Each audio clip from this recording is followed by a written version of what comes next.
Bismillahirrahmanirrahim. Assalamualaikum warahmatullahi wabarakatuh. Alhamdulillahirabbil alamin. Wassalatu wassalamu ala Rasulillah nabiyina Muhammadin wa ala alihi washabihi wa man tabi'ahum bi ihsan ila yaumiddin. Amma ba'd. Kaum muslimin wal muslimat, jamaah salat maghrib rahimani wa rahmakumullah. Alhamdulillah, kembali pada malam hari ini kita mengkaji kitab Al-Adabul Mufrad, adab yang disendirikan oleh Al-Imam Muhammad ibn Ismail Al-Bukhari yang dikenal dengan Al-Imam Al-Bukhari. Kita di malam hari ini masuk di bab ke-14, masih terkait dengan adab yang pertama, orang tua. Kedua, orang tua kita. Dan hari ini judulnya Babu la yasubbu walidai. Bab seorang anak tidak boleh mencela kedua orang tuanya. Walaupun nanti kita akan melihat bagaimana pertanyaan dari sahabat, apakah akan ada orang yang mencela, melaknat orang tuanya. Itu secara akal sehat itu mungkin susah. Cuman akan ada orang mencela orang lain. Orang tuanya orang lain. Sehingga orang tuanya orang itu, anaknya juga mencela orang tuanya. Ini yang menjadi sebab bab ini dibawakan.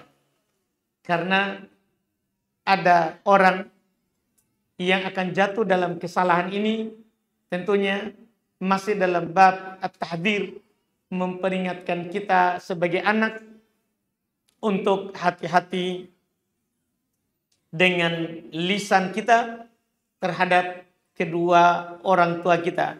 Beliau di bab ini akan membawakan dua hadis yang semuanya menjelaskan dan mengabarkan kepada kita harumnya kita mencela, mencerca, memaki orang tua kita. Bahkan juga orang tuanya orang lain. Karena akan menjadi sebab orang itu mencela dan memaki orang tua kita.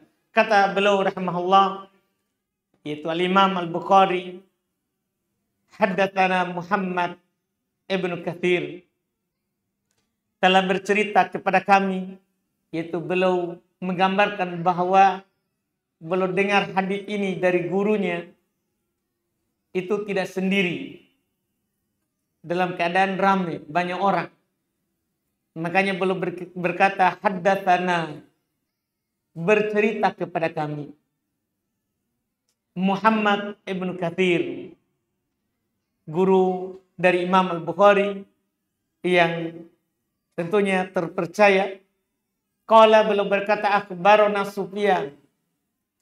Beliau berkata telah mengabarkan kepada kami Sufyan. Qala, Sufyan berkata haddatsani Sa'ad ibn Ibrahim. Telah bercerita kepada saya Sa'ad ibn Ibrahim. Beliau adalah Ibn Abdurrahman ibn Auf.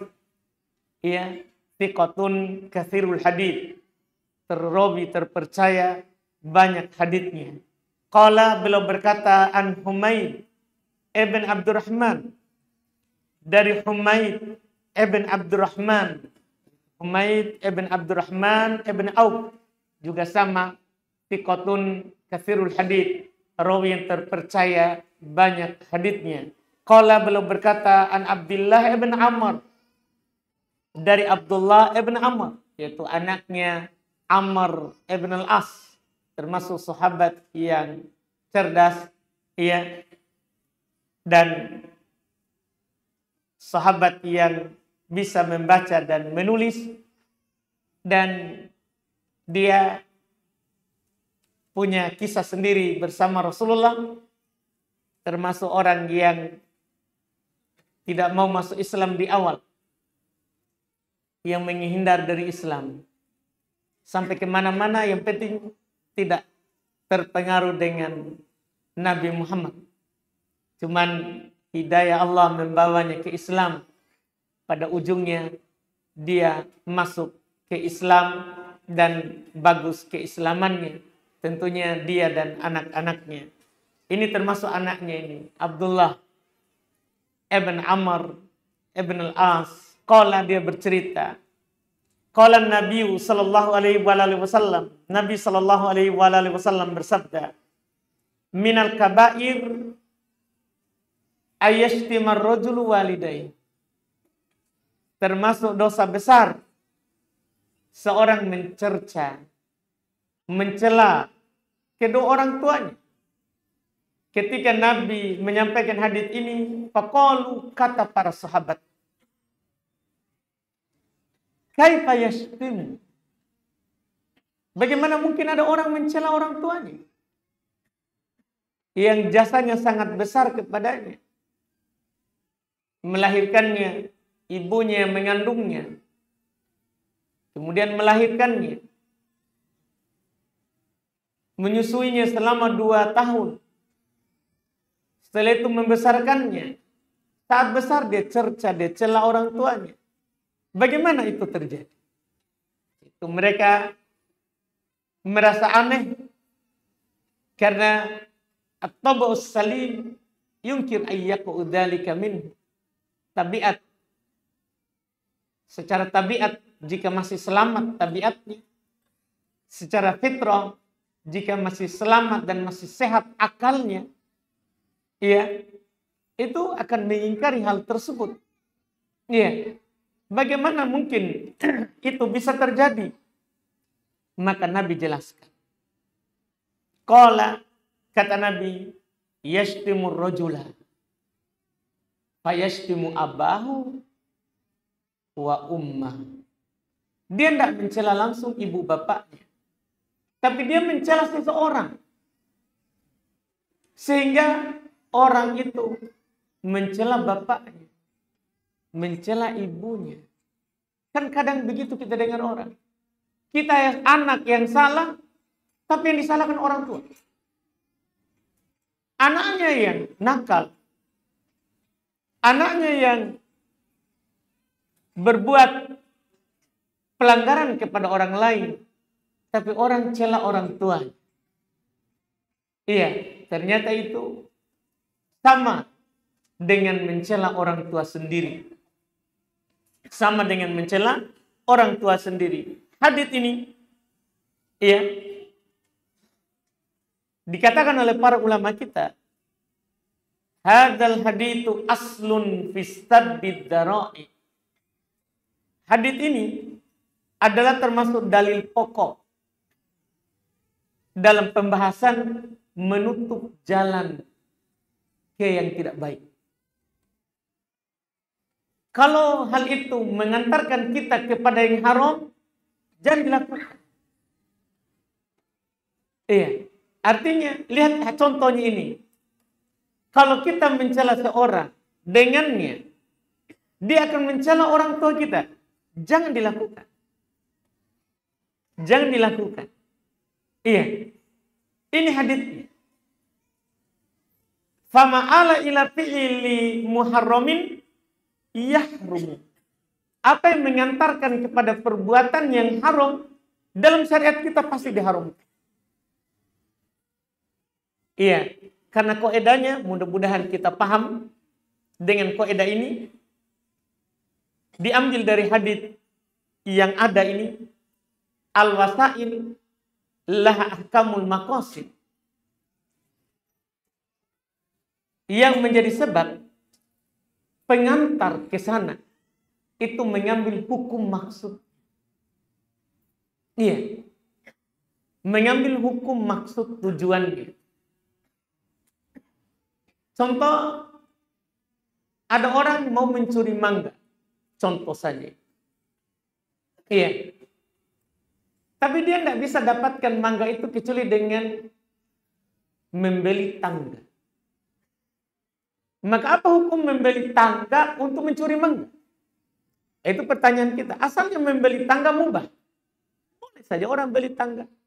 Tapi kalau untuk mencuri mangga, jadi haram membeli tangga itu. Karena hukum yang mengantar ke sana mengambil hukum ujung. Iya. Karena al-wasilah itu laha hukmul ghayah. Yang menjadi pengantar adalah mengambil hukum yang menjadi tujuan utamanya. Oleh karena itu, di dalam syariat kita, misal dicontohkan dalam masalah pengharuman zina. Pengharuman zina. Apa kata Allah di Quran? Iya. Fala taqrabuz zina. Jangan mendekati zina. Disebut jangan mendekati. Yaitu jangan melakukan hal-hal yang menjadi pengantar ke sana. Karena hukumnya sama dengan zina. Karena pengantar mengambil hukum zina. Makanya dalam syariat Islam kita tidak boleh pacaran. Kalau kita bertanya, apa dalilnya? Dalam syariat Islam, haram pacaran? Tidak ada lafaz langsung. Tapi kan pacaran mengantarkan kepada zina. Iya. Pertama mata. Al-ainan zinahuman nadhar. Mata. Zinanya melihat. Ya sudah, dengan kita begitu. Iya. Kita melihat orangnya. Zina mata. Iya. Kata Nabi, al-yadan. Tangan. Kan setelah itu kita tidak cukup memandang pasti. Iya, sebagaimana dimaklumi dan diketahui oleh orang-orang di sana yang berpacaran. Kata Nabi sudah sebutkan memang al-yadan, kedua tangan ini. Zinahumal batas. Zinanya adalah meraba. Iya. Warijalan, kedua kaki. Zinahumal masy. Zinanya adalah melangkah ke sana. Melangkah ke sana. Bahkan sebagian orang yang sudah gila dalam hal tersebut, kadang dia melangkah ke sana, dia bilang nikmat saya. Ini perjalanan yang paling nikmat menuju cintanya. Padahal itu hal yang diharamkan. Iya. Yang setiap langkah yang dia langkahkan terhitung zina. Wal qalbu yahwa. Hati menginginkan. Itu sudah zina. Makanya syariat kita menutup. Jangan mendekati zina. Syariat tidak bilang jangan zina. Karena tidak mungkin orang langsung zina. Pasti ada dulu pendahuluannya. Makanya kita diharamkan yang namanya wasilah. Pengantar ke sana. Kalau kita berbicara masalah ini, tentunya contohnya sangat panjang dan banyak. Tapi dalam pembahasan kita ini adalah masalah orang tua kita. Masalah ibu dan bapak kita. Iya, kata para ulama, hadits ini yadullu ala tahrimi syatmil walidain wa anna dzalika minal uquq. Hadits ini menunjukkan haramnya mencerca, memaki kedua orang tua secara langsung. Perantara orang lain saja tidak boleh. Kita mencela orang lain sehingga orang itu akan menyalahkan ibu dan bapak kita. Itu sudah haram. Bagaimana kalau langsung? Dan mencela orang tua dikatakan oleh para ulama kita minal uquq. Itu termasuk dari dosa besar. Karena jelas sekali haditsnya. Kata Nabi, minal kabair. Termasuk dosa besar. Termasuk dosa besar. Ini tentunya bagaikan matahari di siang bolong saking terangnya. Atau kata para ulama, seperti api di puncak gunung yang paling tinggi saking jelasnya. Bahwa masalah mencerca, mencela orang tua, ini termasuk dosa besar. Yang tentunya kita harus menjaga diri kita dan menjaga lisan kita dari hal ini. Dan di sini ada juga faedah terakhir yang disebutkan oleh para ulama kita, yaitu bayanu anna man tasabbaba fi fi'lin kana kafa'ilihi khairon aw syarron. Hadis ini terdapat penjelasan besar bagi kita semuanya sebagai muslim dan muslimah, bahwa orang yang menjadi sebab terhadap sebuah perkara itu seperti pelakunya, kebaikan ataupun keburukan. Kalau kita menjadi sebab dalam kebaikan, maka kita seperti pelaku. Pahalanya tanpa mengurangi pahala dari yang melakukan. Anggaplah kita hari ini, kita berstatus, ada kajian di Sudirman malam hari ini. Akhirnya ada teman kita, karena melihat status kita itu, kita tidak ajak, cuman dia lihat status kita. Dia ke sini, dia datang kajian, maka kita mendapatkan pahala seperti yang dia dapat, tanpa mengurangi pahalanya. Nabi yang katakan begitu, min ghairi ayyang kuso min ujurihim syai'a, tanpa mengurangi pahala mereka sedikit pun. Jadi tidak ada sedikit pun pahala teman itu dikurangi, tapi kita dapat penuh. Berarti kalau kita juga hadir, berarti malam hari ini ada orang di antara kita ini dapat 2 pahala hadir. Bahkan ada di antara kita yang ada di majelis ini dapat 3 orang pahalanya. Bahkan mungkin saja ada orang dapat 10. Tergantung kita jadi sebab beberapa orang. Makin banyak orang yang mendapatkan kebaikan karena sebab kita, maka makin banyak pahala yang kita dapat. Ausyar, demikian pula kejahatan. Kalau karena sebab kita orang melakukan sebuah dosa, maka kita dapat dosanya seperti orang itu, tanpa mengurangi dosa dia. Na'udzubillah. Iya, dari sinilah kita dikatakan di dalam Al-Quran, wa ta'awanu 'alal birri wat taqwa wa la ta'awanu 'alal itsmi wal 'udwan. Saling tolong menolonglah di atas kebaikan dan ketakwaan. Kalau kita tidak bisa melakukan kebaikan itu, sampaikan kepada orang lain. Iya. Ini anjuran dari Nabi SAW. Tolong menolonglah dalam kebaikan dan ketakwaan. Sebaliknya, jangan tolong menolong dalam dosa dan maksiat. Karena pembantu sama dengan pelaku. Yang membantu sama dengan yang melakukannya. Makanya kata Nabi, isfa'u tu'jaru. Berikan syafaat. Arahkan orang. Kalian akan diberikan pahala. Akan diberikan pahala seperti orang itu, walaupun kita tidak melakukannya.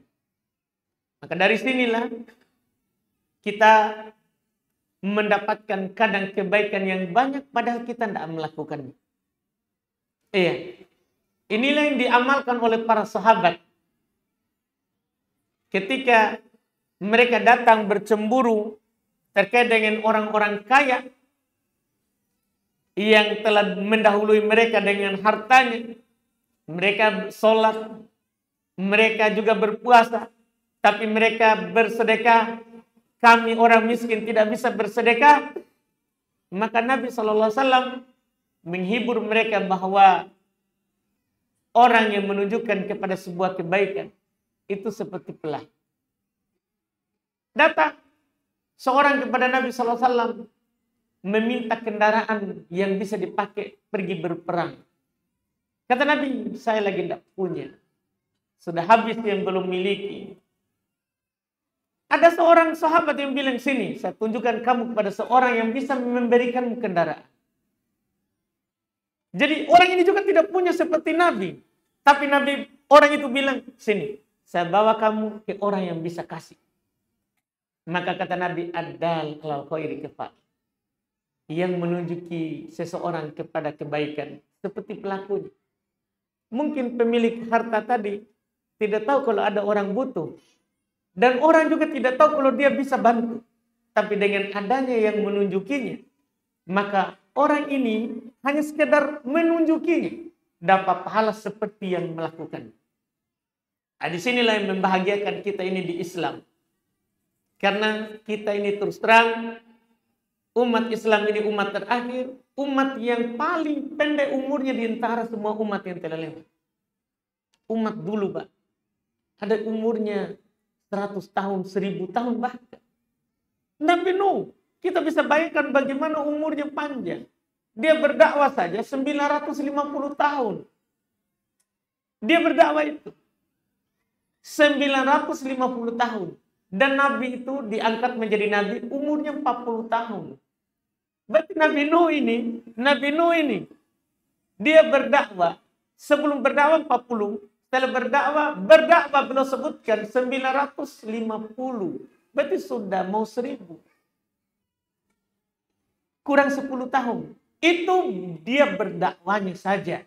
Sebelum ditenggelamkan di banjir bandang itu kaum yang tidak menerima. Kan setelah itu tenggelam yang tidak beriman. Kan hidup yang beriman.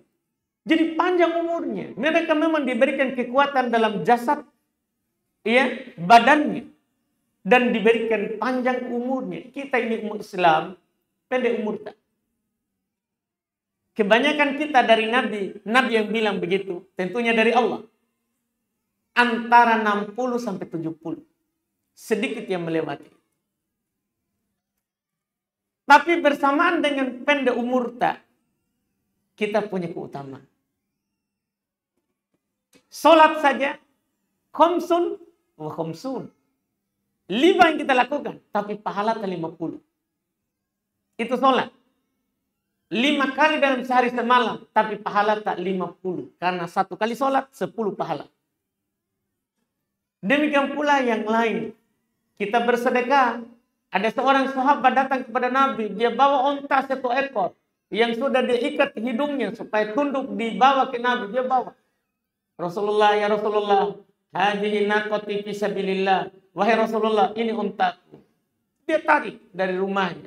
Ini di jalan Allah. Kata Nabi, laka sab'mi'ati naqatin yaumal qiyamah kulluha maktumah. Untuk menanti pada hari kiamat 700 ekor unta semuanya dicocol hidungnya begini. Jadi 1 jadi 700. Maka demikian pula kalau kita hari ini lewat celengan masjid, kita kasih 2000 dengan hati yang ikhlas. Saat kita sehat, kita bersedekah 2000. Sudah, kalilah 700 kali lipat. Kan begitu. Umat Islam memang umurnya pendek, tapi pahala dari amalan yang mereka lakukan besar. Dari setiap amalannya. Makanya Nabi SAW menjelaskan di sini, hati-hati jadi penyebab. Karena al-musabbib kal-mubashir. Penyebab seperti pelaku langsung. Dalam kejahatan hati-hati, dalam kebaikan ini harus kita katakan dan lakukan. Hadis terakhir kita baca karena sama saja kandungannya. Kita baca saja sebagai penutup. Qala al-Imam al-Bukhari rahimahullah. Berkata al-Imam al-Bukhari rahimahullah, haddatsana Muhammad ibnu Salam telah bercerita kepada kami guru kami Muhammad ibnu Salam. Qala beliau berkata akhbarana Makhlad telah bercerita kepada kami Makhlad, yaitu Makhlad ibnu Yazid Abu Yahya al-Harrani. Ia thiqatun. Dia rawi terpercaya, cuman Yahya kadang salah. Ini bukan dari gurunya Imam Bukhari, guru dari gurunya. Qala beliau berkata akhbarana Ibnu Juraij telah bercerita mengabarkan kepada kami Ibnu Juraij. Nama beliau Abdul Malik Ibn Abdul Aziz, termasuk fuqaha ahli Hijaz, termasuk ahli fikih dari penduduk Hijaz. Qala beliau berkata sami'tu Muhammad ibn al-Harith telah bercerita kepada kami Muhammad ibn al-Harith Ibn Sufyan al-Makhzumi al-Makki, beliau penduduk Mekah. Qala beliau berkata anna Urwah yaz'umu anna Urwata ibn Iyad akhbarah. Dia menyangka bahwa Urwah ibn Iyad mengabarkan kepadanya annahu sami Abdullah ibn Amr ibn al-As, Bahasanya belum mendengar Abdullah ibn Amr ibn al-As yaqul. Dia berkata. Kalau tadi Abdullah ibn Amr ibn al-As berkata, Nabi bersabda. Kalau ini ucapan dari Abdullah ibn Amr ibn al-As yaqul, dia berkata, minal kabair indallah, termasuk dosa besar di sisi Allah. Ayas tasib barrojulul liwalid. Ini lafaz jelas sekali. Seorang menjadi penyebab orang tuanya dicela. Seorang menjadi penyebab orang tuanya dicela. Kalau kita pahami hadis ini baik-baik, kita tidak akan macam-macam sebagai anak kepada orang lain. Kita akan menjaga tangan kita. Kita akan menjaga lisan kita. Jangan sampai gara-gara kita orang tua kita dicela. Karena Abdullah bin Amr bin As berkata, termasuk dosa besar di sisi Allah. Seorang lelaki menjadi sebab orang tuanya dicela. Ini hadis tentunya seperti sebelumnya tadi, bahwa wajib bagi kita menahan lisan. Menahan lisan kita dari mencela orang. Mencela bapaknya orang. Mencela ibunya orang. Dan dari hadis ini pula sebagai faedah terakhir, kita dapat faedah dosa itu terbagi dua. Ada dosa besar, ada dosa kecil. Dan mencela orang tuanya orang, menjadi sebab orang tuanya kita dicela oleh orang, adalah itu masuk dalam jenis kedua. Dosa besar yang hanya akan diampuni kalau kita bertobat. Kalau dosa kecil diampuni dengan kita ke masjid. Diampuni dengan kita berwudu. Itu dosa kecil. Walaupun kita tidak beristighfar, terhapus dengan wudu. Terhapus dengan jaga sholat 5 waktu. Kalau dosa besar, harus ada tobat baru dihapus.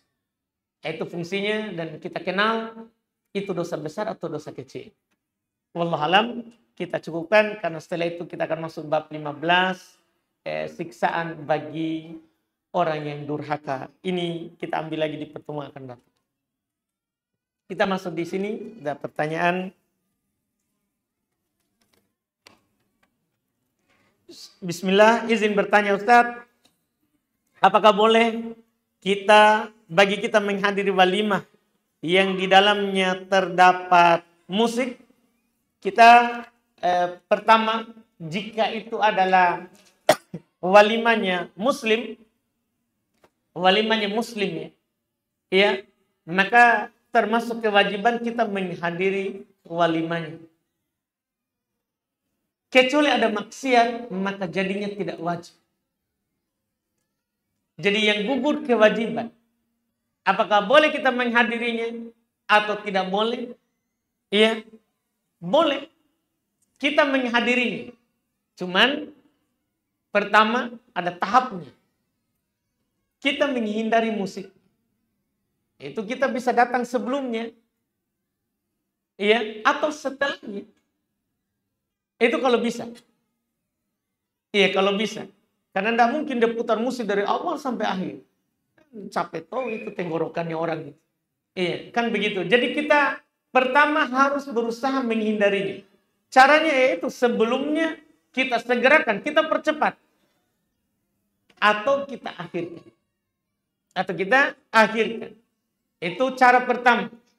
Kalau tidak memungkinkan hal tersebut, misalnya dia dibatasi waktunya, tidak bisa kita majukan, tidak bisa juga kita mundurkan, maka kita hadir dengan hati yang mengingkari. Kita hadir dengan hati yang mengingkari. Ini kalau tidak bisa menghindar. Kalau tidak bisa menghindar, wallahualam. Kemudian berikutnya, apakah bagian sifat tercela ketika melupakan kebaikan seorang yang berjasa dalam hidup kita? Tentunya.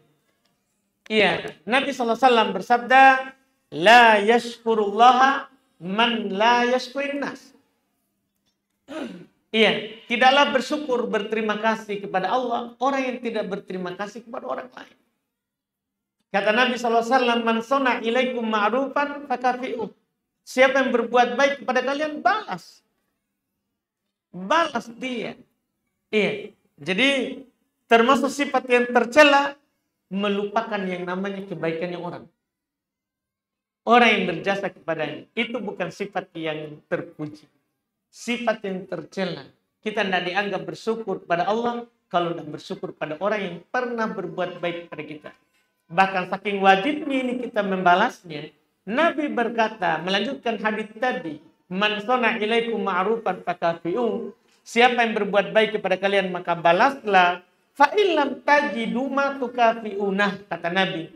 Jika sekiranya kalian tidak dapat apa yang membuat kita bisa membalasnya, fad'ulah, doakan kebaikan untuknya.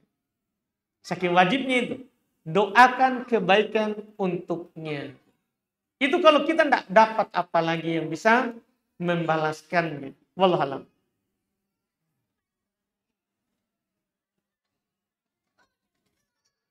Sejauh manakah apa Ustaz? Sejauh manakah hasil dari ijtihad ulama bisa kita ikuti? Iya. Sejauh kita tidak bisa mendapatkan pendapat yang lebih kuat. Misalnya ini, kita dihadapkan ada dua pendapat. Ini hanya ada perselisihannya, yang disepakati tidak boleh. Kalau ada hal yang disepakati, kemudian ada yang menyelisihinya, tidak boleh kita ikuti sama sekali. Jadi ini hanya pada hal yang diperselisihkan. Contoh Pak, hal yang diperselisihkan begini. Iya, dalam masalah sholat. Contoh sederhana ini. Yang diperselisihkan. Mulai dari doa iftitah, kita contoh sederhana. Doa iftitah. Mayoritas ulama mengatakan sunnah. Kita dalam sholat doa iftitah. Tapi tahukah kita bahwa di sana ada orang berpendapat bahwa doa iftitah tidak sunnah. Imam Malik. Yang dari kecil dia belajar. Dari kecil ibunya sudah pakaikan sorban, sudah pakaikan jubah. Dia antar ke gurunya Robi'ah. Masih kecil. Tapi belum punya pendapat. Doa iftitah tidak disyariatkan. Tidak disunnahkan. Iya. Ini ijtihad dari Imam Malik.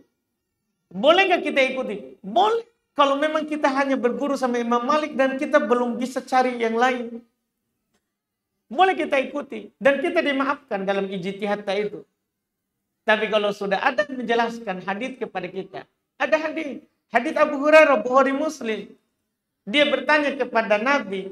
Saya melihat kalau engkau takbir Allahu Akbar. Engkau diam. Sebelum membaca Al-Fatihah. Abu Hurairah bertanya. Apa yang engkau baca? Kata Nabi. Saya baca Allahumma ba'id baini wa baina khotoyai kama ba'atta bainal masyriq wal maghrib. Allahumma nakkini min khotoyai kama yunaqqa thawbul abyadu minad danas.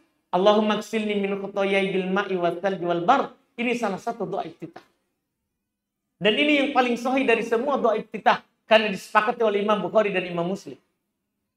Setelah sampai kepada kita ini hadis, kita tidak boleh ikut ijtihad dari Imam Malik. Wajib kita berpindah ke hadis. Karena Imam Malik sendiri berkata, "Kullun yu'khadhu biqaulihi aw yurad illa sahib hadil kubur." Semuanya bisa diambil ucapannya, ijtihadnya dan bisa ditolak kecuali pemilik kubur ini. Dia tunjuk Nabi. Nabi yang tidak bisa kita tolak. Kalau saya ngomong sesuatu, saya bilang ini yang sunnahnya harus begini. Ternyata ada ustaz lain bilang, ini yang sunnahnya yang seperti ini. Menyelisih yang saya bilang. Maka kita lihat dalilnya. Ketika dalil saya tidak terlalu kuat dibandingkan dengan dalil yang berkata yang lain, kita tinggalkan yang saya ucapkan. Ambil. Karena kita ini orang taklid. Kita ambil dalil yang kuat. Bukan ijtihadnya ulama. Karena bahaya. Ijtihad pandangan ulama itu bisa salah, bisa benar. Yang tidak pernah salah itu Quran dan hadis. Jadi kalau dia sebutkan dalil, gigit. Dengan gigi geraham kalian. Kata Nabi yang bilang begitu.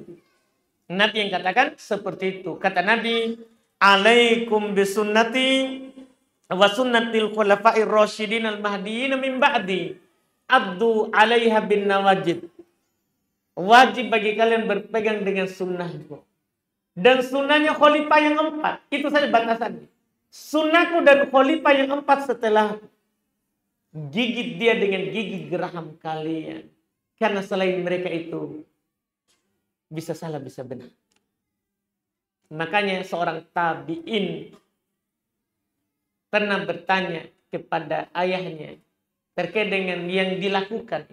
Dia bertanya, apakah ini dilakukan oleh Rasulullah, Abu Bakar, Umar, Ali, Utsman, Ali?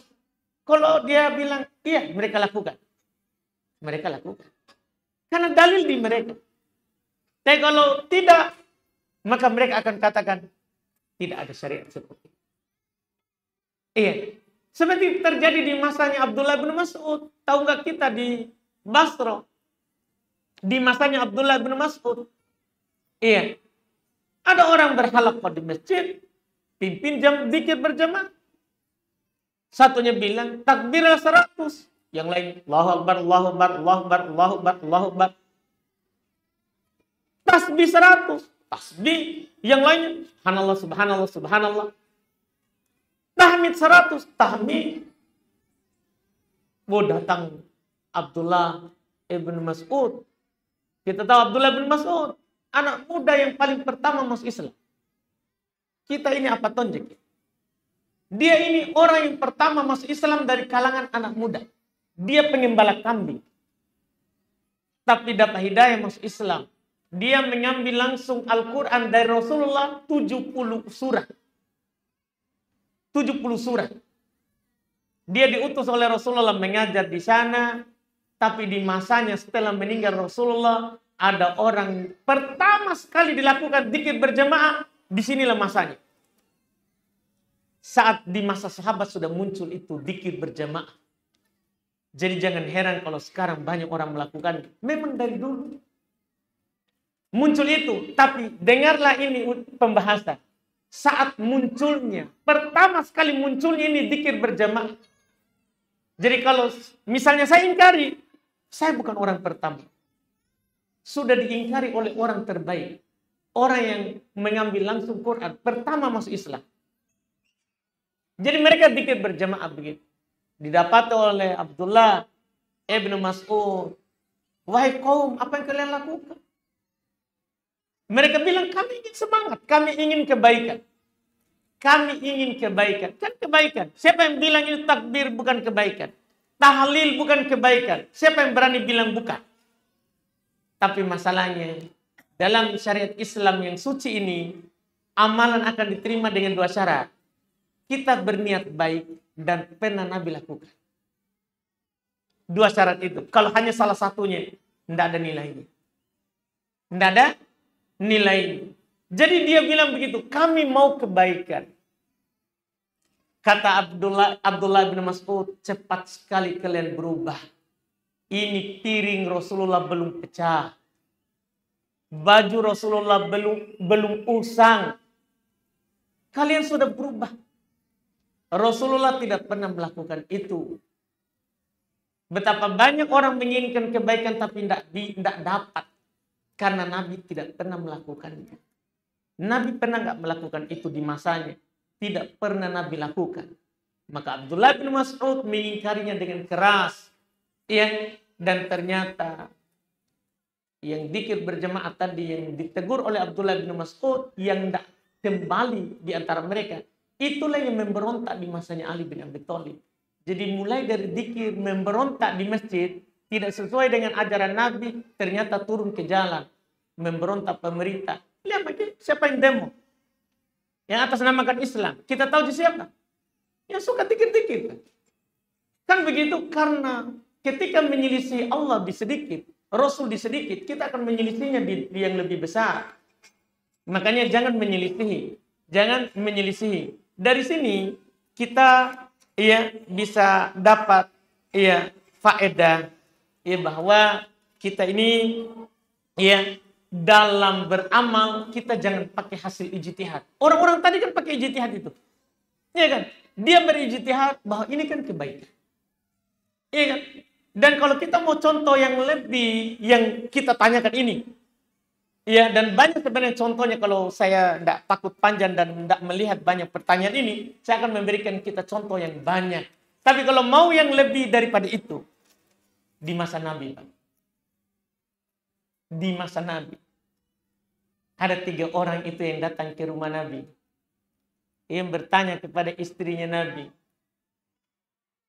bagaimana sholat malamnya Nabi? Bagaimana puasanya Nabi? Bagaimana Nabi dengan istrinya?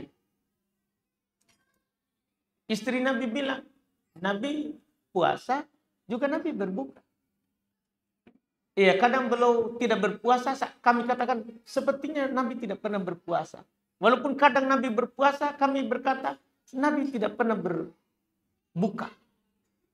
Jelas Nabi berpuasa, Nabi juga tidak berpuasa. Nabi sholat malam juga tidur. Nabi mendatangi istrinya. Belum menggauli istrinya. Ketika mendengar ini, berijtihadlah mereka tadi. Ini namanya berijtihad.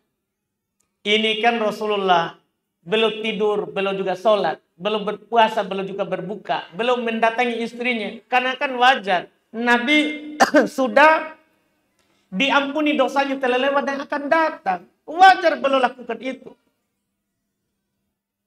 Akhirnya mereka berijtihad. Kalau begitu saya akan sholat semalam penuh, tidak akan tidur. Satu orang bilang begitu. Karena mereka 3 orang. Satu orang lagi bilang, adapun saya akan puasa setiap hari. Satu orang lagi bilang, adapun saya tidak akan menikah. Karena menikah menghalangi kita lagi beribadah. Saya tidak mau menikah. Apa yang terjadi dengan istri ini kan bagus ini. Bagus kan kalau ada orang datang kepada kita, saya tidak mau menikah, mau ke fokus.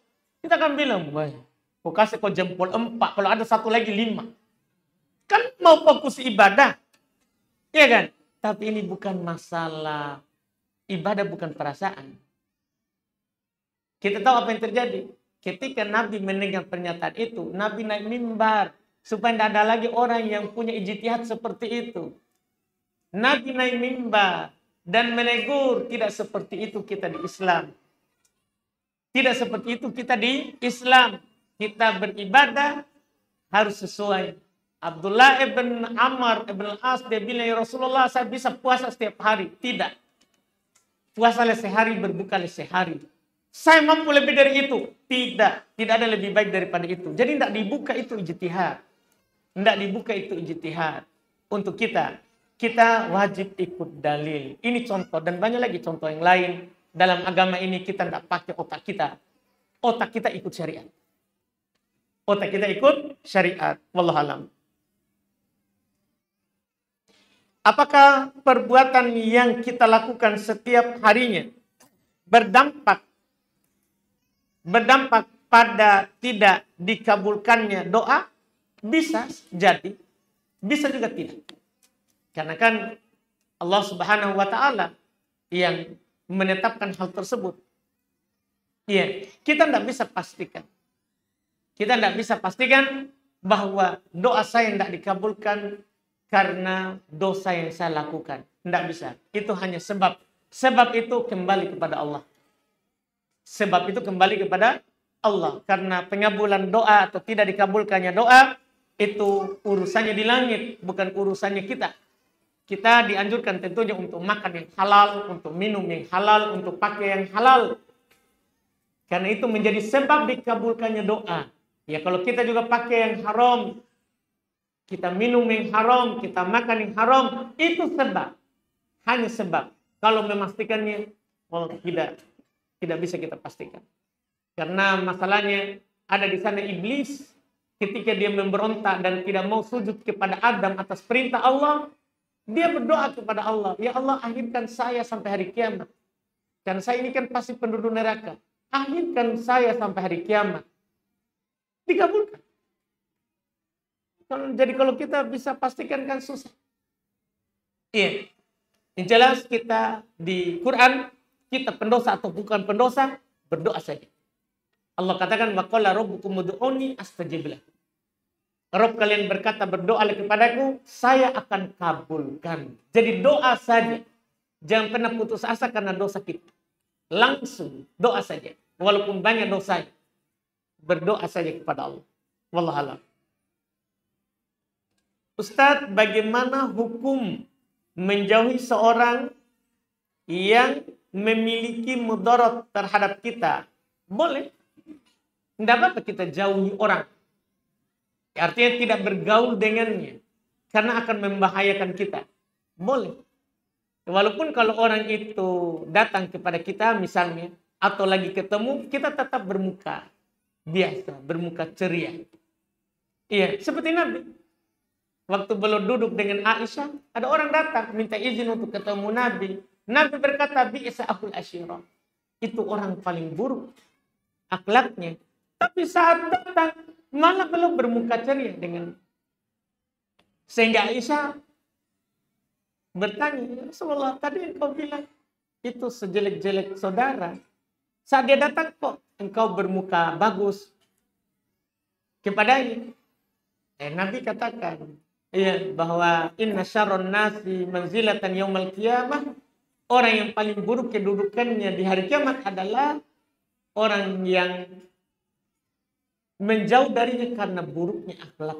Jadi biar itu penjahat, kalau masalah akhlak kita tetap baik kepadanya. Tapi masalah bergaul dengannya masalah lain. Kita berlindung dari yang seperti itu. Kita dianjurkan berteman dengan orang baik, tidak berteman dengan orang yang tidak baik. Serius kamu kata itu? Cukup. Baik, cukup katanya, alhamdulillah. Kita cukupkan dulu. Insya Allah kita lanjut lagi nanti di pertemuan akan datang. Subhanallah hamdik. Asyhadu an la ilaha illa anta astaghfiruka wa atubu ilaik. Assalamualaikum warahmatullahi wabarakatuh.